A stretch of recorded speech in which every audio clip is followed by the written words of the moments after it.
یہ فیصلہ جذباتی ضرور تھا، مگر اس وقت اسے یہی واحد راستہ نظر آ رہا تھا اس داغ کو دھونے کا جو اس کی وجہ سے آیت کے دامن پر لگا تھا۔ وہ آگے بڑھا اور پھپھو کے کاندھے پر ہاتھ رکھا۔ اس کی آواز میں ایک عجیب سی گونج اور پختگی تھی۔ پھپھو، آپ رونا بند کریں۔ رضیہ بیگم نے بھیگی آنکھوں سے اسے دیکھا۔ کیسے چپ ہو جاؤں اذلان، سب ختم ہو گیا۔ کچھ ختم نہیں ہوا پھپھو، اذلان نے بلند آواز میں کہا تاکہ آیت بھی سن لے۔ وہ لوگ اس ہیرے کی قدر نہیں جانتے۔ اگر انہیں لگتا ہے کہ آیت کے کردار میں کوئی کمی ہے تو یہ ان کی گندی ذہنیت ہے۔ اس نے ایک لمحے کا توقف کیا اور پھر وہ الفاظ ادا کیے جنہوں نے وہاں موجود ہر شخص کو ساکت کر دیا۔ آپ نکاح خاں کو بلائیے، میں کروں گا آیت سے نکاح۔ کمرے میں سناٹا چھا گیا۔ آیت نے دھیرے سے سر اٹھا کر اذلان کو دیکھا۔ اس کی آنکھوں میں حیرت اور بے یقینی کا طوفان تھا۔ رضیہ پھپھو بھی پتھرائی ہوئی آنکھوں سے اپنے بھتیجے کو دیکھ رہی تھی۔ اذلان کی نظریں آیت پر جمی تھی۔ وہ جانتا تھا کہ یہ فیصلہ اس کی زندگی بدل دے گا، مگر وہ ایک غیرت مند باپ کا بیٹا تھا اور کسی کی زندگی اپنی وجہ سے برباد ہونے نہیں دے سکتا تھا۔ میں تیار ہوں، بلائیں مولوی صاحب کو، اس نے دوبارہ دہرایا اور اس بار اس کے لہجے میں کوئی ہچکچاہٹ نہیں تھی۔ گھر کے ذہن میں بچھی صفوں پر عجیب سی اداسی چھائی ہوئی تھی۔ حالانکہ وہاں شادی کا سما ہونا چاہیے تھا، مگر حالات نے ایسا پلٹا کھایا تھا کہ خوشیوں کی جگہ خوف اور حیرت نے لے لی تھی۔ نکاح خاں نے جب ایجاب و قبول کے کلمات ادا کروائے تو آیت کی آواز کہیں حلق میں اٹک کر رہ گئی تھی، مگر رضیہ پھپھو کی آنکھوں سے بہتے آنسوؤں نے اسے ہمت دلائی اور اس نے دھیمی سی آواز میں کہہ دیا کہ قبول ہے۔ اذلان نے گہری سانس لے کر آسمان کی طرف دیکھا، جیسے اپنے کاندھوں پر ایک بھاری ذمہ داری کا بوجھ محسوس کر رہا ہو۔ نکاح کے فوراً بعد وہ صحن کے کونے میں گیا اور کان سے فون لگا لیا۔ دوسری طرف اس کے والد حیدر صاحب لائن پر تھے۔ بابا، میں نے نکاح کر لیا ہے آیت سے۔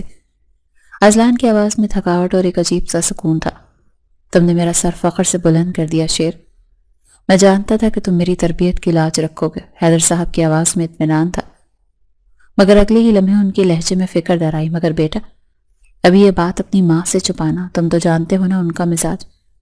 وہ کبھی قبول نہیں کریں گے ان کی بہو ایک اتنے غریب گھرانے سے ہو۔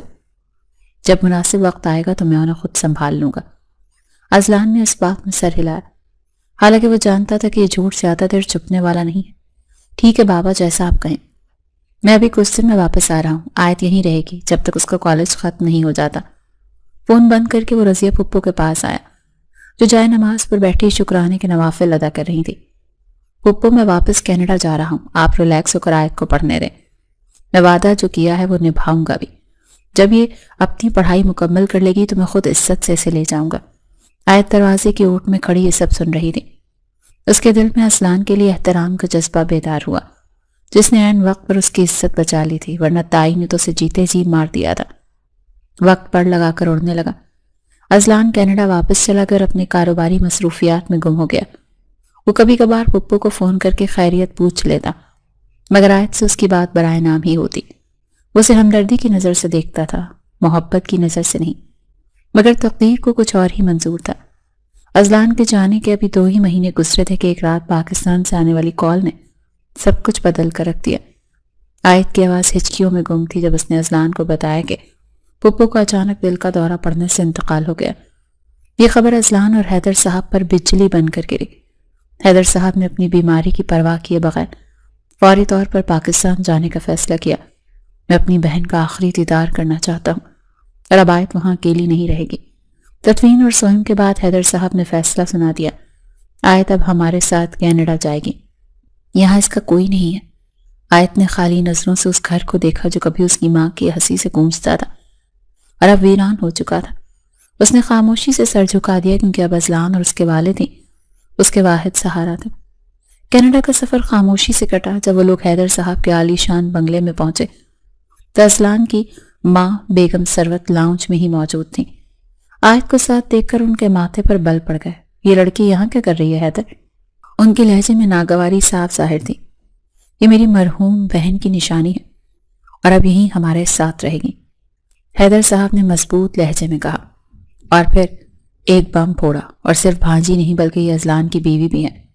بیگم ثروت کے ہاتھ سے کافی کا کپ چھوٹ کر زمین پر گرا۔ کیا شادی؟ اور مجھ سے پوچھے بغیر اس 2 ٹکے کی لڑکی کو تم لوگ میری بہو بنا کر لے آئے ہو؟ ان کا پارا ہائی ہو گیا۔ انہوں نے نفرت سے آیت کی طرف دیکھا جو خوف سے سمٹ کر اذلان کے پیچھے چھپ گئی تھی۔ بس ثروت، حیدر صاحب کی گرجدار آواز نے انہیں خاموش کروا دیا۔ یہ فیصلہ میرا تھا اور اذلان نے میری عزت رکھی ہے۔ اب اگر اس لڑکی کو کسی نے کچھ کہا تو مجھ سے برا کوئی نہیں ہوگا۔ بیگم ثروت پیر پٹکتی ہوئی اپنے کمرے میں چلی گئی، مگر ان کی آنکھوں میں عائد کے لیے نفرت کی آگ بھڑک چکی تھی۔ اگلے چند دن عائد کے لیے کسی عذاب سے کم نہ تھے۔ حیدر صاحب جب گھر پر ہوتے تو سکون رہتا، مگر ان کی غیر موجودگی میں بیگم ثروت کا رویہ انتہائی حد تک آمیز ہوتا۔ اسے نوکرانیوں کی طرح ٹریٹ کرتی۔ ایک شام عائد اذلان کے کمرے میں آئی۔ وہ لیپ ٹاپ پر کچھ کام کر رہا تھا۔ مجھے آپ سے کچھ بات کرنی ہے، اس کی آواز کانپ رہی تھی۔ اذلان نے اسے نظر اٹھا کر دیکھا۔ سیاہ لباس میں اسے مزید کمزور اور اداس لگی۔ کہو کیا بات ہے؟ میں یہاں نہیں رہ سکتی، ممانی مجھے پسند نہیں کرتی۔ پلیز میرا داخلہ کسی کالج میں کروا دیں اور مجھے ہاسٹل میں شفٹ کروا دیں۔ میں وعدہ کرتی ہوں آپ کو شکایت کا موقع نہیں دوں گی۔ اس کی آنکھوں میں آنسو تیر رہے تھے۔ اذلان نے کچھ لمحے سوچا۔ وہ خود بھی ماں اور بیوی کے درمیان ہونے والی روز کی چپکلش سے تنگ تھا۔ ٹھیک ہے، بابا سے بات کر کے میں تمہارا ایڈمیشن کروا دوں گا۔ عائد کو ہاسٹل بھیج کر گھر کا ماحول کچھ پرسکون ہو گیا، مگر یہ سکون طوفان کا پیش خیمہ تھا۔ عائد کالج میں مصروف ہو گئی اور اپنی پڑھائی پر توجہ دینے لگی۔ وہ ذہین تھی اور جلدی اس نے وہاں کے ماحول میں خود کو ڈال لیا۔ کئی مہینے گزر گئے۔ اذلان اپنی دنیا میں مگن تھا۔ اسے عائد کا خیال کم ہی آتا تھا، کیونکہ اس کے لیے رشتہ محبت کا نہیں بلکہ ذمہ داری کا تھا۔ مگر مرد کی فطرت عجیب ہوتی ہے، وہ جس چیز کو اپنی ملکیت سمجھ لے اس پر کسی اور کی نظر برداشت نہیں کر سکتا۔ ایک دن اذلان کی گاڑی کا رخ اچانک عائد کے کالج کی طرف مڑ گیا۔ اسے بابا نے کوئی دستاویزات دے کر بھیجا تھا جو عائد کے دستخط کے لیے ضروری تھی۔ وہ کیمپس کے گراؤنڈ میں پہنچا تو سامنے کا منظر دیکھ کر اس کے قدم رک گئے۔ کیفیٹیریا کے باہر ایک میز پر عائد بیٹھی تھی اور اس کے بالکل سامنے ایک انگریز لڑکا بیٹھا زور زور سے ہنس ہنس کر باتیں کر رہا تھا۔ عائد بھی اس کی کسی بات پر مسکرا رہی تھی۔ وہ منظر اذلان کے اندر کے روایتی مرد کو جگانے کے لیے کافی تھا۔ اس کی رگوں میں خون کی گردش تیز ہو گئی۔ یہ وہی لڑکی تھی جو اس کے سامنے نظریں نہیں اٹھاتی تھی اور آج ایک غیر مرد کے ساتھ اتنی بے تکلفی سے بیٹھی تھی۔ وہ تیز قدموں سے چلتا ہوا وہاں پہنچا۔ عائد نے اسے آتے دیکھا تو اس کی مسکراہٹ سے مٹ گئی اور وہ گھبرا کر کھڑی ہو گئی۔ اذلان، آپ؟ اذلان نے اس لڑکے کو نظر انداز کرتے ہوئے عائد کا بازو سختی سے جکڑ لیا۔ گاڑی میں بیٹھو۔ اس کا لہجہ برف کی طرح ٹھنڈا اور کاٹ دار تھا۔ مگر میری کلاس ہے، عائد نے مزاحمت کی کوشش کی۔ میں نے کہا گاڑی میں بیٹھو۔ اذلان نے اتنی زور سے دھاڑ کر کہا کہ آس پاس کے لوگ متوجہ ہو گئے۔ وہ عائد کو تقریباً گھسیٹتا ہوا گاڑی تک لایا اور اسے فرنٹ سیٹ پر دھکیل دیا۔ پورے راستے گاڑی میں موت کا سا سکوت رہا۔ اذلان کی ڈرائیونگ انتہائی تیز اور خطرناک تھی۔ گھر پہنچ کر اسے کھینچتا ہوا اندر لایا۔ بیگم ثروت لاؤنج میں بیٹھی تھی اور یہ تماشا دیکھ کر حیران ہو گئی۔ اذلان عائد کو لے کر سیدھا اپنے کمرے میں گیا اور دروازہ زور سے بند کر دیا۔ یہ کیا تماشا تھا وہاں؟ اس نے عائد کو چھوڑا تو وہ لڑ کھڑا کر صوفے پر گری۔ کون سا تماشا؟ وہ میرا کلاس فیل ہوا ہے، ہم بس اسائنمنٹ ڈسکس کر رہے تھے۔ عائد نے اپنی صفائی دینے کی کوشش کی، حالانکہ وہ اندر سے کانپ رہی تھی۔ Shut up! اذلان نے ایک زوردار تھپڑ اس کے چہرے پر رسید کیا۔ عائد کو دن میں تارے نظر آ گئے اور وہ گال پر ہاتھ رکھ کر اسے پھٹی پھٹی آنکھوں سے دیکھنے لگی۔ اسائنمنٹ ڈسکس ہو رہی تھی یا دانت دکھائے جا رہے تھے؟ بھول گئی ہو کہ تم ایک شادی شدہ عورت ہو، میری عزت ہو۔ اذلان کا چہرہ غصے سے سرخ ہو رہا تھا۔ آج کے بعد تمہارا کالج جانا بند، گھر پر رہو گی۔ اذلان نے فیصلہ سنا دیا۔ عائد کا ضبط بھی ٹوٹ گیا۔ اس نے روتے ہوئے چیخ کر کہا، آپ کون ہوتے ہیں مجھے روکنے والے؟ ماموں نے میرا داخلہ کروایا ہے، آپ کی ہمدردی مجھے نہیں چاہیے۔ یہ جملہ اذلان کے غصے پر تیل کا کام کر گیا۔ وہ تیزی سے آگے بڑھا اور عائد کے بازو کو دونوں ہاتھوں سے جکڑ لیا۔ میں کون ہوتا ہوں؟ میں بتاتا ہوں کہ میں کون ہوتا ہوں۔ میں شوہر ہوں تمہارا۔ لگتا ہے تم بھول گئی ہو اپنے رشتے کو۔ اس نے عائد کو کھینچ کر اپنے قریب کیا۔ عائد کی سانسیں اس کے چہرے سے ٹکرا رہی تھی۔ اذلان کی آنکھوں میں ایک جنون تھا جو عائد کو خوفزدہ کر رہا تھا۔ وہ اسے لے کر بیڈ کی طرف بڑھا۔ وہ آج اپنا حق جتانا چاہتا تھا۔ اسے بتانا چاہتا تھا کہ وہ کس کی ملکیت ہے۔ عائد نے مزاحمت کی، مگر اذلان کی گرفت بہت مضبوط تھی۔ اس نے عائد کو بیڈ پر گرایا، مگر جیسے ہی اس کی نظر عائد کے چہرے پر پڑی وہ رک گیا۔ عائد کی آنکھوں سے آنسو مسلسل بہہ رہے تھے اور اس کی آنکھوں میں وہی معصومیت اور خوف تھا جو اس نے پہلی بار پھپھو کے گھر میں دیکھا تھا۔ اذلان کا غصہ جھاگ کی طرح بیٹھ گیا۔ وہ جانور نہیں تھا، وہ ایک انسان تھا۔ وہ پیچھے ہٹا اور دونوں ہاتھوں سے اپنا سر تھام لیا۔ نکل جاؤ میری نظروں کے سامنے سے، اس نے دبی ہوئی آواز میں کہا۔ آیت جو اپنی عزت بچانے پر یقین نہیں کر پا رہی تھی فوراً اٹھی اور باتھ روم میں جا کر بند ہو گئی۔ اگلی صبح جب آیت کمرے سے باہر نکلی تو اس کی آنکھیں سوجی ہوئی تھیں۔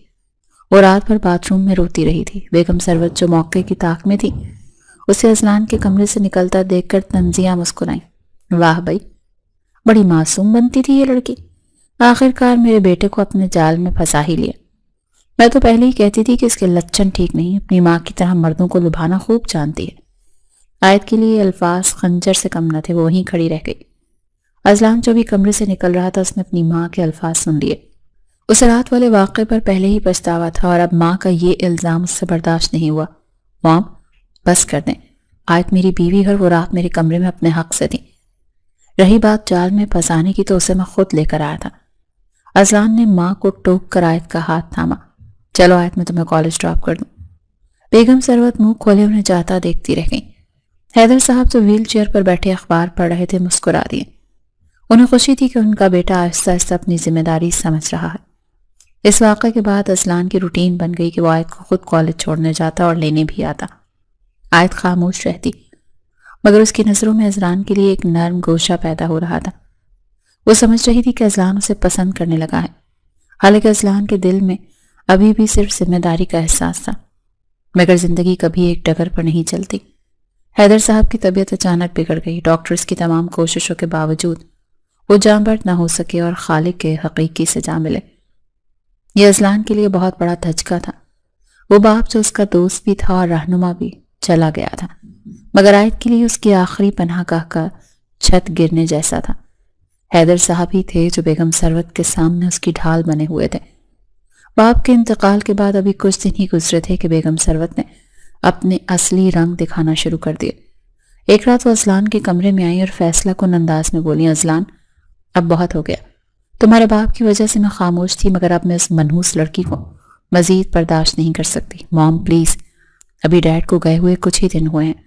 اذلان نے تھکے ہوئے لہجے میں کہا، مجھے کچھ نہیں سننا۔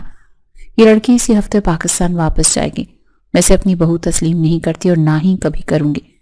بیگم سروت نے دو ٹوک الفاظ میں کہا، وہ میری بیوی ہے مام، میں اسے ایسے کیسے چھوڑ دوں؟ وہ کہاں جائے گی پاکستان میں؟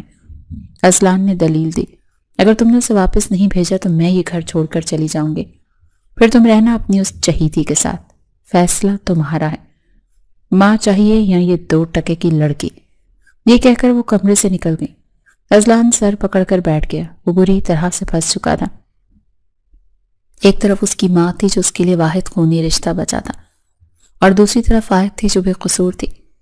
کمرے کے باہر کھڑی آیت نے یہ سب سن لیا۔ اس نے اپنے منہ پر ہاتھ رکھ کر اپنی چیخ روکی۔ اس کی آنکھوں میں ویرانی چھا گئی۔ کیا اس کی قسمت میں صرف دھتکارا جانا ہی لکھا تھا؟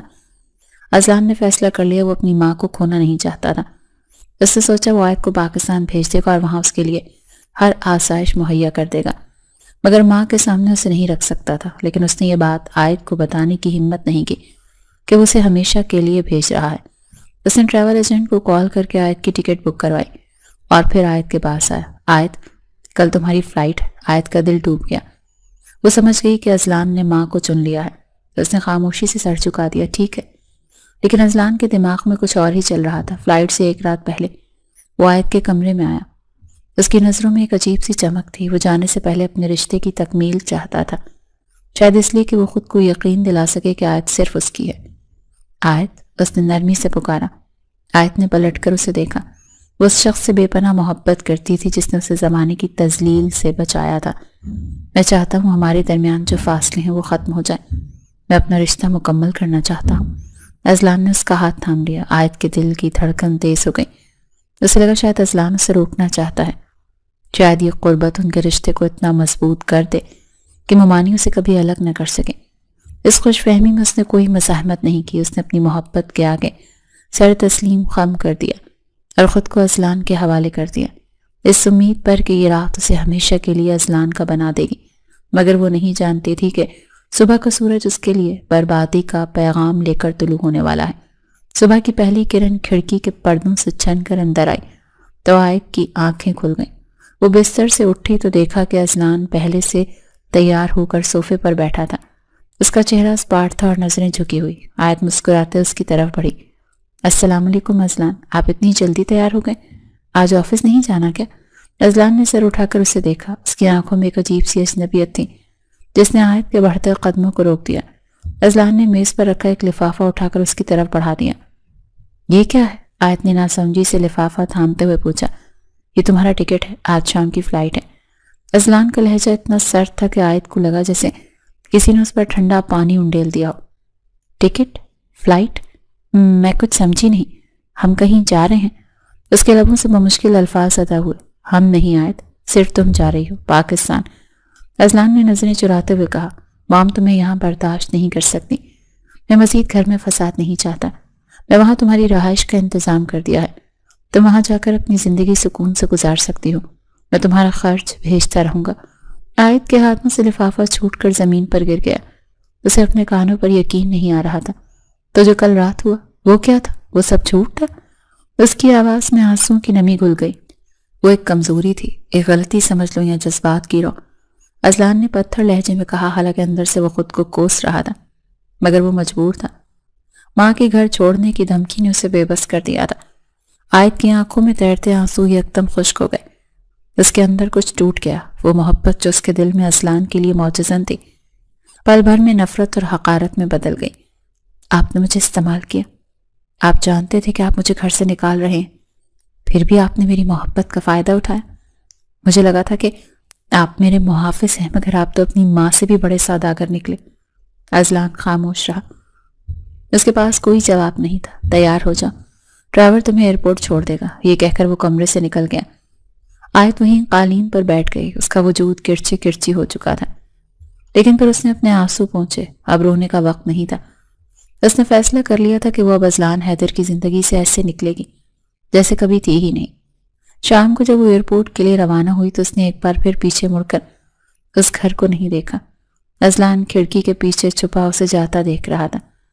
اس کی آنکھوں میں نمی تھی، مگر انا کا پہرا بہت سخت تھا. لاہور کے ایئرپورٹ پر اترتے ہی گرم ہوا کے تھپیڑے نے اس کا استقبال کیا. باہر نکلتے ہی کوئی ڈھیڑ عمر شخص اس کے پاس آئے. بی بی جی، میں ازلان صاحب کا بھیجا ہوا ڈرائیور ہوں. گاڑی وہ سامنے کھڑی ہے. انہوں نے آپ کی رہائش کا انتظام ڈیفنس میں اپنے ایک دوست کے خالی پورشن میں کیا ہے. چلیے. آیت نے اس شخص کو دیکھا اور پھر اپنے فون کی طرف. اس نے سم نکال کر وہیں کوڑے دان میں پھینک دی. میں نہیں جانتی کسی ازلان صاحب کو، اور نہ ہی مجھے ان کی کسی خیرات کی ضرورت ہے. بی بی جی، مگر صاحب نے سختی سے حکم دیا ہے. ڈرائیور نے اصرار کیا. جاؤ کہہ دینا اپنے صاحب سے کہ آیت مر گئی. اسے نفرت سے کہا اور وہاں سے گزرتے ایک رکشے کو ہاتھ کا اشارہ کیا. چلو بھائی. رکشہ ڈرائیور نے پوچھا. کہاں جانا ہے باجی؟ کسی سستی سے لیڈیز ہاسٹل لے چلو. آیت نے اپنی نئی جنگ کا آغاز کر دیا تھا. وہ ایک ورکنگ ویمن ہاسٹل پہنچی. وارڈن ایک سخت گیر خاتون تھی، مگر آیت کی حالت دیکھ کر اسے ترس آ گیا. اسے ایک چھوٹا سا کمرہ مل گیا. اگلے چند دن آیت کے لیے بہت کٹھن تھے. اس نے شہر کے کئی دفاتر میں نوکری کے لیے درخواستیں دی. وہ ازلان کے پیسے پر ایک لمحہ بھی زندہ نہیں رہنا چاہتی تھی. دوسری طرف کینیڈا میں ازلان بے چین تھا. اس نے کئی بار آیت کے نمبر پر کال کی، مگر نمبر بند جا رہا تھا. اس کی تشویش بڑھتی جا رہی تھی. آخرکار اس نے لاہور میں اپنے قریبی دوست دانیال کو فون کیا. یار دانیال، آیت کا نمبر بند ہے. وہ اس گھر میں بھی نہیں پہنچی جہاں میں نے انتظام کیا تھا. خدا کے لیے پتہ لگاؤ کہ وہ کہاں ہے. مجھے بہت فکر ہو رہی ہے. ازلان کی آواز میں گھبراہٹ تھی. دانیال نے 2 دن بعد اسے خبر دی. ازلان وہ ایک ہاسٹل میں رہ رہی ہے. میں نے پتہ کروا لیا ہے، وہ خیریت سے ہے. لیکن یار وہ تم سے بہت شدید نفرت کرتی ہے. اس نے تمہارے بھیجے ہوئے بندے کو صاف انکار کر دیا تھا. ازلان نے گہری سانس لی. کم از کم وہ محفوظ تو تھی. دانیال، ایک کام کرو، اسے نوکری کی سخت ضرورت ہوگی. میرا کوئی بھی ریفرنس استعمال کیے بغیر اسے کسی اچھی جگہ جاب دلوا دو. اسے پتہ نہیں چلنا چاہیے کہ یہ میری وجہ سے ہے. اور ایسا ہی ہوا. آیت ایک ملٹائی نیشنل کمپنی میں انٹرویو کے لیے گئی تو اسے امید نہیں تھی کہ اسے اتنی آسانی سے جاب مل جائے گی، مگر مینیجر نے اسے فوراً ہائر کر لیا. یہ سب پس پردہ ازلان کی ہدایات پر ہو رہا تھا، مگر آیت اپنی محنت اور قابلیت سمجھ کر مطمئن تھی. ہاسٹل کی زندگی آسان نہیں تھی. وارڈن سخت تھی اور سہولیات کم، مگر آیت نے شکایت نہیں کی. وہ دن رات محنت کرتی اور تھک کر سو جاتی تاکہ اسے ماضی یاد نہ آئے. ادھر ازلان روزانہ دانیال کو فون کر کے آیت کی خیریت دریافت کرتا. آج اس نے کھانا کھایا؟ ہاں یار، وارڈن سے بات ہوئی تھی، وہ ٹھیک ہے. آج اس نے تنخواہ لی ہے. دانیال اسے رپورٹ دیتا. ازلان کو سکون ملتا کہ وہ اپنے پیروں پر کھڑی ہو رہی ہے. لیکن اب ازلان کا اگلا مشن باقی تھا. اسے اپنی ماں کو ان کی غلطی کا احساس دلانا تھا۔ وہ جانتا تھا کہ بیگم سروت صرف دولت اور اسٹیٹس کی زبان سمجھتی ہیں۔ وہ عائد کی سادگی اور شرافت کو اس کی کمزوری سمجھتی تھی۔ اذلان نے ایک بہت بڑا ڈرامہ رچانے کا فیصلہ کیا۔ اس نے اپنی کمپنی میں کام کرنے والی ایک ماڈل ایملی سے رابطہ کیا۔ ایملی ایک منہ پھٹ اور آزاد خیال انگریز لڑکی تھی جو پیسوں کے لیے کچھ بھی کر سکتی تھی۔ لڑکی سے ڈیل کرنے کے بعد ایک شام اذلان ایملی کا ہاتھ تھامے گھر میں داخل ہوا۔ بیگم سروت لاؤنج میں چائے پی رہی تھی۔ موم، ملیے میری بیوی سے، ایملی اذلان حیدر۔ اذلان نے اسپاٹ لہجے میں بم پھوڑا۔ بیگم سروت کے ہاتھ سے چائے کا کپ چھلک گیا۔ کیا بکواس ہے، یہ کون ہے؟ اور وہ آیت کہاں؟ آیت کو تو میں نے آپ کے کہنے پر چھوڑ دیا۔ آپ کو وہ پسند نہیں تھی نا؟ آپ کہتی تھی وہ ہمارے اسٹیٹس کی نہیں ہے، تو لیجیے، میں لے آیا ہوں آپ کے اسٹیٹس کے مطابق بہو۔ ایملی ایک بہت بڑے بزنس ٹائکون کی بیٹی ہے۔ اب آپ خوش ہیں؟ اذلان نے طنزیہ مسکراہٹ کے ساتھ کہا۔ ایملی نے آگے بڑھ کر بیگم سروت کو گلے لگانے کی کوشش کی اور عجیب سے لہجے میں کہا، hi mom, nice to meet you. مجھے امید ہے کہ آپ مجھے میری پرائیویسی دیں گے۔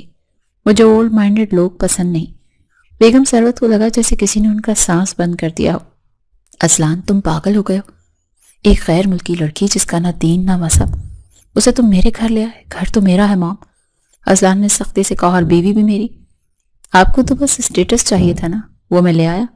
اب آپ کو کوئی اعتراض نہیں ہونا چاہیے۔ چلو ایملی، میں تمہیں تمہارا کمرہ دکھا دوں۔ وہ ماں کو جلتا کڑتا چھوڑ کر ایملی کو لے کر اوپر چلا گیا۔ بیگم سروت سر پکڑ کر بیٹھ گئی۔ انہیں آیت کا معصوم چہرہ یاد آیا جو ہر بات پر جی ممانی کرتی تھی اور وہ اسے جھڑک دیتی تھی۔ اگلے چند دن گھر میں طوفان برپا رہا۔ ایملی نے گھر کا نقشہ بدلنا شروع کر دیا۔ اس نے بیگم سروت کے پسندیدہ فرنیچر کو یہ کہہ کر باہر پھینکوا دیا کہ یہ آؤٹ آف ڈیٹڈ ہے۔ ایملی نے کچن پر بھی قبضہ کر لیا۔ اس نے پاکستانی کھانے بننے بند کروا دیے۔ آج سے صرف کانٹیننٹل بنے گا، مجھے یہ تیل اور مسالے والے سالن کی بو پسند نہیں، اس نے حکم جاری کیا۔ بیگم سروت بھوکی رہ گئیں کیونکہ انہیں ابلے ہوئے کھانے پسند نہیں تھے۔ رات کو جب وہ بھوک سے بےحال ہو کر کچن میں چھپ کر کچھ بنانے گئیں تو ایملی نے انہیں دیکھ لیا۔ اوہ مائی گاڈ مام، آپ چوری چھپے کھانا بنا رہے ہیں، یہ کتنا ڈاؤن مارکیٹ لگتا ہے۔ اس نے زور زور سے ہنسنا شروع کر دیا۔ بیگم سروت کی آنکھوں میں آنسو آ گئے۔ انہیں وہ وقت یاد آیا جب آیت ان کے لیے اپنے ہاتھوں سے گرم روٹیاں بناتی تھی اور ان کی پسند کا خیال رکھتی تھی۔ انہیں اپنی غلطی کو شدت سے احساس ہونے لگا۔ ایک صبح ناشتے کی میز پر جب ایملی نے بیگم سروت کے لباس پر تنقید کی تو ان کے صبر کا پیمانہ لبریز ہو گیا۔ اذلان، میں مزید برداشت نہیں کر سکتی، نکالو اس لڑکی کو گھر سے، ابھی اور اسی وقت۔ انہوں نے میز پر ہاتھ مار کر کہا تو اذلان نے اطمینان سے کافی کا گھونٹ بھرا۔ کس کس کو نکالوں مام؟ پہلی بیوی کو آپ کے کہنے پر نکالا، اب دوسری سے بھی آپ کو مسئلہ ہے۔ آپ چاہتی کیا ہیں آخر؟ میں کچھ نہیں جانتی، مجھے میرا سکون چاہیے۔ یہ لڑکی بدتمیز ہے، بےہودہ ہے، مجھے یہ نہیں چاہیے۔ بیگم سروت پھٹ پڑی۔ اذلان کا چہرہ سنجیدہ ہو گیا۔ اس نے کافی کا کپ رکھا اور ماں کی آنکھوں میں دیکھا۔ اگر یہ نہیں چاہیے تو پھر کون چاہیے؟ وہ آیت جسے آپ نے دھتکار دیا تھا، وہ جو آپ کی ہر بدتمیزی پر خاموش رہتی تھی۔ بیگم سروت کی آنکھوں سے آنسو جاری ہو گئے۔ ہاں وہ اس سے لاکھ درجے بہتر تھی، وہ شرافت والی تھی، وہ میرا ادب کرتی تھی۔ مجھ سے بہت بڑی غلطی ہو گئی اذلان، میں نے ہیرے کو ٹکرا کر پتھر اٹھا لیا۔ تو اب کیا کریں ماں؟ آپ کہیں تو میں آپ کے لیے کوئی اولڈ ہاؤس دیکھ لیتا ہوں، کیونکہ ایملی تو یہاں سے نہیں جائے گی۔ اذلان نے آخری تیر چلایا۔ نہیں، میں کسی اولڈ ہاؤس نہیں جاؤں گی، میں پاکستان واپس جا رہی ہوں۔ مجھے اپنے وطن جانا ہے، اپنے لوگوں میں، وہاں کم از کم عزت تو ہوگی۔ بیگم سروت نے روتے ہوئے کہا۔ اذلان کے چہرے پر ایک خفیہ مسکراہٹ آئی۔ اس کا مقصد پورا ہو رہا تھا۔ ٹھیک ہے ماں، اگر آپ نے فیصلہ کر لیا ہے تو میں بھی آپ کے ساتھ چلتا ہوں۔ میں یہاں کا سارا بزنس سمیٹ رہا ہوں، ہم ہمیشہ کے لیے پاکستان شفٹ ہو رہے ہیں۔ بیگم سروت نے حیرت سے اسے دیکھا۔ ہمیشہ کے لیے؟ مگر تمہارا کاروبار؟ سب کچھ آپ سے بڑھ کر نہیں ہے۔ میں اس بلا کو یعنی ایملی کو طلاق دے دوں گا، لیکن میری ایک شرط ہے۔ اذلان نے رک کر ماں کو دیکھا۔ کیا شرط؟ بیگم سروت نے بے چارگی سے پوچھا۔ ہم پاکستان جا رہے ہیں، میں آیت کو چھوڑ کر آپ کے ساتھ چلنے کو تیار ہوں، لیکن شرط یہ ہے کہ وہاں جا کر آپ آیت کو دل سے بہو تسلیم کریں گی اور اس سے معافی مانگیں گی، اسے وہی عزت دیں گی جو اس کا حق ہے۔ اذلان کی آواز میں حتمی فیصلہ تھا۔ بیگم سروت نے اس بات میں سر ہلا دیا۔ وہ ایملی کے عذاب سے اتنی تنگ آ چکی تھی کہ اب انہیں آیت رحمت لگ رہی تھی۔ مجھے منظور ہے، میں اس سے معافی مانگ لوں گی، بس مجھے اس عذاب سے نجات دلاؤ۔ اذلان نے سکون کا سانس لیا۔ اس نے ایملی کی طرف دیکھا اور آنکھ مار کر شکریہ کا اشارہ کیا۔ ایملی نے بھی مسکرا کر انگوٹھا دبایا۔ ڈرامہ کامیاب رہا۔ دوسری طرف لاہور میں آیت اپنی زندگی کی ایک نئی حقیقت سے آشنا ہو رہی تھی۔ گزشتہ چند دنوں سے اس کی طبیعت خراب رہ رہی تھی۔ چکر آنا اور متلی ہونا معمول بن گیا تھا۔ اس نے ہاسٹل کے قریب ایک کلینک سے ٹیسٹ کروایا۔ آج جب وہ رپورٹ لینے گئی تو لیڈی ڈاکٹر کے الفاظ نے اس کے پیروں تلے سے زمین نکال دی۔ مبارک ہو بی بی، آپ امید سے ہیں۔ آیت سن ہو کر رہ گئی۔ وہ رپورٹ ہاتھ میں لیے ہاسٹل کے کمرے میں واپس آئی اور بستر پر گر کر رونے لگی۔ یا اللہ، یہ کیا آزمائش ہے؟ میں اس بچے کو لے کر کہاں جاؤں گی؟ اس کا باپ تو مجھے کب کا چھوڑ چکا۔ اسے اذلان پر شدید غصہ آیا۔ اس نے اسے نہ صرف استعمال کیا بلکہ اب ایک ایسی نشانی بھی دے دی جو عمر بھر اسے اذلان کی یاد دلاتی رہے گی۔ وہ اپنے پیٹ پر ہاتھ رکھ کر رو رہی تھی جب کمرے کے دروازے پر دستک ہوئی۔ وارڈن اندر داخل ہوئی۔ آیت، تم سے ملنے کوئی آیا ہے، گیسٹ روم میں آ جاؤ۔ آیت نے حیرت سے آنسو پہنچے۔ مجھ سے ملنے کون ہو سکتا ہے؟ اس نے سوچا، کیا دانیال بھائی ہوں گے؟ وہ اکثر اس کی خیریت پوچھنے آتے رہتے تھے۔ وہ بھاری قدموں سے چلتی ہوئی گیسٹ روم کی طرف گئی۔ جیسے اس نے دروازہ کھولا تو سامنے کھڑے شخص کو دیکھ کر اس کا سانس رک گیا۔ وہ شخص دانیال نہیں تھا، سامنے اذلان کھڑا تھا، وہی اذلان جس سے وہ نفرت کرتی تھی، مگر جس کے لیے اس کا دل آج بھی دھڑکتا تھا۔ اذلان اسے دیکھ کر آگے بڑھا۔ اس کی آنکھوں میں پچھتاوا اور محبت بیک وقت موجود تھی۔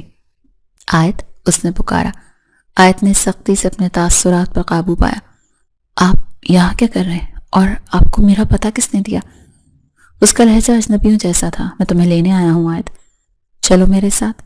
اذلان نے اس کا ہاتھ پکڑنے کی کوشش کی مگر آیت پیچھے ہٹ گئی۔ خبردار، خبردار جو مجھے ہاتھ لگایا، کس حق سے لینے آئے ہیں آپ؟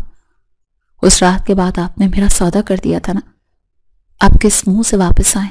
جائیے یہاں سے، مجھے آپ کی اور آپ کی دولت کی کوئی ضرورت نہیں۔ اذلان نے اس کی آنکھوں میں موجود نفرت کو محسوس کیا۔ میری بات تو سنو آیت، میں مجبور تھا، موم کی وجہ سے مجھے یہ سب کرنا پڑا، لیکن اب سب ٹھیک ہو گیا ہے، موم مان گئی ہیں، ہم سب ہمیشہ کے لیے پاکستان آ گئے ہیں۔ مومانی مان گئی؟ آیت نے طنزیہ ہنسی۔ تو اب میں قابل قبول ہو گئی؟ جب دل کیا گھر سے نکال دیا، جب دل کیا بلا لیا۔ میں کوئی کھلونا نہیں ہوں اذلان صاحب، چلے جائیں یہاں سے، میں نہیں جاؤں گی آپ کے ساتھ۔ یہ کہہ کر وہ تیزی سے مڑی اور اپنے کمرے کی طرف بھاگ گئی۔ اذلان اسے پکارتا رہ گیا مگر اس نے دروازہ بند کر دیا۔ اذلان جانتا تھا کہ آیت کا غصہ بچا ہے۔ اس نے فیصلہ کیا کہ وہ ہار نہیں مانے گا، وہ یہیں انتظار کرے گا۔ آیت کمرے میں آ کر پھوٹ پھوٹ کر روئی۔ اس نے اپنی پیٹ پر ہاتھ رکھا۔ نہیں بچے، ہم اس شخص کے پاس واپس نہیں جائیں گے، اس نے ہمیں دھوکہ دیا ہے۔ لیکن تقدیر کا فیصلہ ابھی باقی تھا۔ اگلی صبح ایک نیا موڑ آنے والا تھا جو ان کی زندگیوں کو ہمیشہ کے لیے جوڑ دینے والا تھا۔ لاہور کی مسرور سڑک پر صبح کا شور و غل عروج پر تھا۔ گاڑیوں کے ہارن اور رکشوں کی آوازوں نے ایک عجیب سی افراتفری مچا رکھی تھی۔ آیت ہاسٹل کے گیٹ سے نکل کر سڑک کے کنارے کھڑی تھی۔ اس نے فیصلہ کر لیا تھا کہ وہ آج ہی استعفیٰ دے گی اور کسی دوسرے شہر چلی جائے گی جہاں اذلان کا سایہ بھی ان تک نہ پہنچ سکے۔ وہ اپنی اور اپنے بچے کی عزت نفس کا سودا نہیں کرنا چاہتی رہی۔ ابھی وہ ایک رکشے کو ہاتھ کا اشارہ کرنے ہی والی تھی کہ ایک سیاہ رنگ کی چمچماتی گاڑی تیزی سے اس کے قریب آ کر رکی۔ ٹائروں کی چنگھاڑ نے آس پاس کھڑے لوگوں کو متوجہ کر لیا۔ آیت نے گھبرا کر پیچھے قدم ہٹایا۔ اسے اندازہ ہو گیا تھا کہ یہ کون ہے۔ گاڑی کا دروازہ کھلا اور اذلان باہر نکلا۔ اس کے چہرے پر ایک عجیب سی سختی اور عزم تھا جسے دیکھ کر آیت کا سانس حلق میں اٹک گیا۔ اس نے بنا کچھ کہے گاڑی کا پچھلا دروازہ کھولا اور آیت کی طرف بڑھا۔ آیت نے خوفزدہ لہجے میں کہا، یہ آپ کیا کر رہے ہیں اذلان؟ لوگ دیکھ رہے ہیں، مجھے آفس جانا ہے، میرا راستہ چھوڑیں۔ اذلان نے اس کی بات انسنی کر دی اور اس کا بازو مضبوطی سے تھام لیا۔ بہت ہو گیا تمہارا ڈرامہ آیت، میں تمہیں کل سمجھانے آیا تھا مگر تم نے میری بات سننے کی سہمتی نہیں کی۔ اب وہی ہوگا جو میں چاہوں گا، چپ چاپ گاڑی میں بیٹھ جاؤ۔ آیت نے اپنا بازو چھڑانے کی بھرپور کوشش کی۔ اس کی آنکھوں میں غصہ اور بے بسی کے آنسو تیرنے لگے۔ خبردار جو مجھے زبردستی کرنے کی کوشش کی، میں شور مچا دوں گی، میں آپ کے ساتھ نہیں جانا چاہتی، چھوڑ دیں مجھے۔ اذلان کا ضبط جواب دے گیا۔ اس نے ایک پل کے لیے آیت کی آنکھوں میں دیکھا اور پھر دانت پیستے ہوئے کہا، تم میری بیوی ہو آیت، کوئی غیر نہیں ہو۔ اور شوہر کو حق ہے کہ وہ اپنی ناراض بیوی کو جیسے چاہے منا لے اور منا کر لے جائے۔ اگر تم شرافت سے نہیں بیٹھو گی تو مجھے زبردستی کرنی پڑے گی، اور یقین کرو میں تماشا نہیں بنانا چاہتا۔ اس سے پہلے کہ آیت مزید زحمت کرتی، اذلان نے اسے بازو سے پکڑ کر تقریباً کھینچتے ہوئے گاڑی کے اندر دھکیل دیا۔ آیت لڑکھڑا کر سیٹ پر گری۔ اس نے اٹھنے کی کوشش کی مگر اذلان نے فوراً دروازہ بند کر کے لاک کر دیا۔ اگلے ہی لمحے وہ ڈرائیونگ سیٹ پر تھا اور گاڑی ہوا سے باتیں کرنے لگی۔ آیت نے دروازہ کھولنے کی کوشش کی مگر وہ لاک تھا۔ اس نے روتے ہوئے چیخ کر کہا، آپ مجھے کہاں پر لے کر جا رہے ہیں؟ میں آپ پر پولیس کیس کر دوں گی، یہ اغوا ہے، آپ ایسا نہیں کر سکتے۔ اذلان نے شیشے سے اس کا روتا ہوا چہرہ دیکھا تو اس کے دل میں ایک ٹیس سی اٹھے، مگر اس نے اپنا لہجہ سخت کر رکھا تھا کیونکہ وہ جانتا تھا کہ اس وقت نرمی دکھانا اسے کھو دینے کے مترادف ہوگا۔ جو کرنا ہے کر لینا آیت، لیکن فی الحال ہم گھر جا رہے ہیں، وہ گھر جہاں اب صرف وہی ہوگا جو تمہاری عزت اور سکون کے لیے بہتر ہے۔ آیت نے منہ دوسری طرف پھیر لیا، اس کا دل زور زور سے دھڑک رہا تھا۔ اسے خوف تھا کہ کہیں اذلان اسے دوبارہ اسی ذلت کے غار میں نہ لے جائے جہاں اس کی ماں بیگم ثروت موجود تھی۔ وہ اپنے بچے کو اس ماحول میں نہیں پالنا چاہتی تھی جہاں اس کی ماں کی تذلیل کی جاتی ہو۔ تقریباً آدھے گھنٹے کی مسافت کے بعد گاڑی ڈیفنس کے ایک پوش علاقے میں ایک خوبصورت سی کوٹھی کے گیٹ سے اندر داخل ہوئی۔ یہ وہ گھر نہیں تھا جہاں آیت پہلے رہی تھی، یہ کوئی نئی جگہ تھی۔ گاڑی رکتے ہی اذلان نے باہر نکل کر آیت کی طرف کا دروازہ کھولا۔ اتر جاؤ، ہم پہنچ گئے ہیں۔ آیت بدھ بنی بیٹھی رہی، وہ اپنی جگہ سے ہلنے کو تیار نہیں تھی۔ اذلان نے گہری سانس لی اور جھک کر اس کا ہاتھ تھام لیا۔ اس بار اس کے لمس میں سختی کے بجائے ایک التجا تھی۔ آیت پلیز ایک بار میرے کہنے پر اندر چلو، اگر وہاں کا ماحول تمہیں پسند نہیں آیا تو میں وعدہ کرتا ہوں کہ میں تمہیں خود واپس چھوڑ کر آؤں گا اور پھر کبھی تمہاری زندگی میں مداخلت نہیں کروں گا۔ آیت نے اذلان کی آنکھوں میں دیکھا، وہاں سچائی تھی۔ اس نے بے دلی سے قدم بڑھائے۔ اذلان نے اسے لے کر گھر کے مرکزی دروازے کی طرف بڑھا۔ آیت کے دل میں وسوسے سر اٹھا رہے تھے۔ کیا اندر ممانی ہوں گی؟ اگر ہوں گی تو کیا وہ پھر سے اسے نوکرانی بنا کر رکھیں گی؟ جیسے ہی وہ لاؤنج میں داخل ہوئے، سامنے کا منظر دیکھ کر آیت کے قدم زمین میں گڑ گئے۔ سامنے صوفے پر بیگم ثروت بیٹھی تھی، لیکن یہ وہ بیگم ثروت نہیں تھی جنہیں آیت جانتی تھی۔ ان کا چہرہ اترا ہوا تھا اور ان کی آنکھوں میں ایک عجیب سی عاجزی تھی۔ وہ آیت کو دیکھتے ہی اپنی جگہ سے کھڑی ہو گئی تو آیت کا رنگ فاق ہو گیا۔ اس نے خوفزدہ ہو کر اذلان کا بازو پکڑ لیا اور پیچھے ہٹنے لگی۔ مجھے یہاں نہیں رہنا، مجھے واپس جانا ہے، میں نے کہا تھا نا مجھے ان کا سامنا نہیں کرنا۔ اذلان نے اس کے کاندھے پر ہاتھ رکھ کر اسے روکا اور نرمی سے کہا، ڈرو مت آیت، کوئی تمہیں کچھ نہیں کہے گا، بس ایک بار ان کی بات تو سن لو۔ بیگم ثروت آہستہ آہستہ چلتی ہوئی آیت کے قریب آئی۔ آیت کا دل حلق میں آ گیا۔ وہ جھکنے کے لیے تیار تھی کہ ممانی حسب معمول کوئی طعنہ دیں گی یا اسے گھر سے نکالنے کا کہیں گی، مگر ہوا تو اس کے بالکل برعکس۔ بیگم ثروت نے کانپتے ہاتھوں سے آیت کا چہرہ تھاما اور اس کی آنکھوں سے آنسو جاری ہو گئے۔ آیت بیٹی، مجھے معاف کر دو۔ آیت کو لگا جیسے اس کے کان بج رہے ہیں یہ الفاظ اور بیگم ثروت کے منہ سے۔ وہ ساکت کھڑی انہیں دیکھتی رہی۔ بیگم ثروت نے روتے ہوئے اپنا سر جھکا لیا۔ میں بہت بدبخت ہوں آیت، میں نے ہیرے کی قدر نہیں کی، میں نے اپنی انا اور تکبر میں آ کر تمہاری معصومیت کو کچل دیا، میں نے اپنے بیٹے کی خوشیوں کا گلا گھونٹا، لیکن خدا نے مجھے میری اوقات یاد دلا دی۔ اس انگریز لڑکی نے مجھے بتایا کہ عزت پیسے اور ماڈرن ہونے میں نہیں ہوتی بلکہ خلوص اور وفا میں ہوتی ہے۔ آیت کی آنکھوں میں بھی نمی تیرنے لگی۔ اسے یقین نہیں آ رہا تھا کہ ممانی اس سے معافی مانگ رہی ہے۔ بیگم ثروت نے آیت کے ہاتھ پکڑ کر چوم لیے۔ خدا کے لیے مجھے معاف کر دو بیٹی، میں وعدہ کرتی ہوں کہ اب تمہیں کبھی شکایت کا موقع نہیں دوں گی۔ میں تمہیں اپنی بہو نہیں اپنی بیٹی بنا کر رکھوں گی، بس میرے بیٹے کو چھوڑ کر مت جاؤ۔ تمہارے جانے کے بعد یہ زندہ لاش بن گیا تھا۔ آیت کا دل پگھل گیا۔ وہ تو پہلے ہی محبت کی ماری تھی، اسے صرف عزت اور قبولیت چاہیے تھی۔ اس نے آگے بڑھ کر بیگم ثروت کو گلے لگا لیا. ممانی پلیز آپ معافی مت مانگیں. آپ میری ماں کی جگہ ہیں, میں نے آپ کو معاف کیا. لاؤنج میں جذبات کا ایک سیلاب امڑ آیا.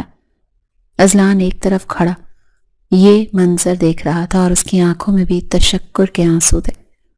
اس کا یہ جوا کامیاب رہا. اس نے اپنی ماں اور بیوی دونوں کو پا لیا تھا.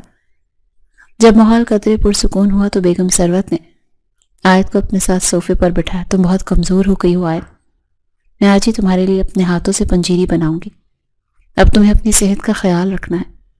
یہ سن کر آیت کو اچانک یاد آیا کہ ایک اور حقیقت بھی ہے جو ابھی تک سب سے چھپی ہوئی ہے.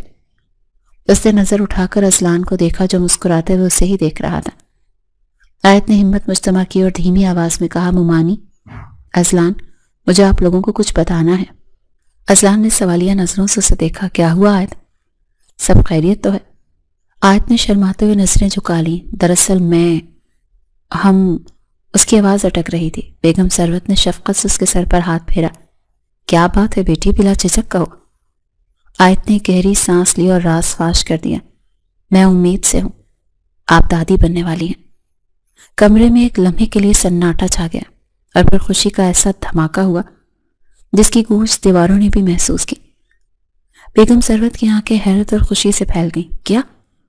کیا سچ میں؟ یا اللہ, تیرا لاکھ لاکھ شکر ہے, میری گود ہری ہو گئی. اذلان تو جیسے پتھر کا ہو گیا. وہ چند لمحے آیت کو دیکھتا رہا جیسے یقین نہ آ رہا ہو, اور پھر دیوانہ وار اس کے قریب آیا اور اس کے سامنے گھٹنوں کے بل بیٹھ کے. آیت, تم سچ کہہ رہی ہو, میں باپ بننے والا ہوں؟ آیت کی آنکھوں میں خوشی کے آنسو چمکنے لگے. اس نے اس بات میں سر ہلایا. ہاں اذلان, یہ ہماری محبت کی نشانی ہے. یہ وہ رشتہ ہے جسے کوئی نہیں توڑ سکتا. اذلان نے آیت کے دونوں ہاتھ تھام کر انہیں اپنی آنکھوں سے لگا لیا. مجھے معاف کر دو آیت, میں نے تمہیں بہت دکھ دیا, میں نے تمہیں تنہا چھوڑ دیا. میں کتنا ظالم تھا. تم اس حالت میں اکیلی ہاسٹل میں رہی اور میں. آیت نے اپنی انگلی اس کے لبوں پر رکھ دی. نہیں اذلان, ماضی کو بھول جائیں. اگر وہ سب نہ ہوتا تو شاید آج ہم یہاں نہ ہوتے. شاید ممانی مجھے کبھی دل سے قبول نہ کرتی. یہ سب اللہ کی مصلحت تھی. بیگم ثروت نے اٹھ کر دونوں کی بلائیں لیں. میرے بچوں, اللہ تم دونوں کو ہمیشہ خوش رکھے.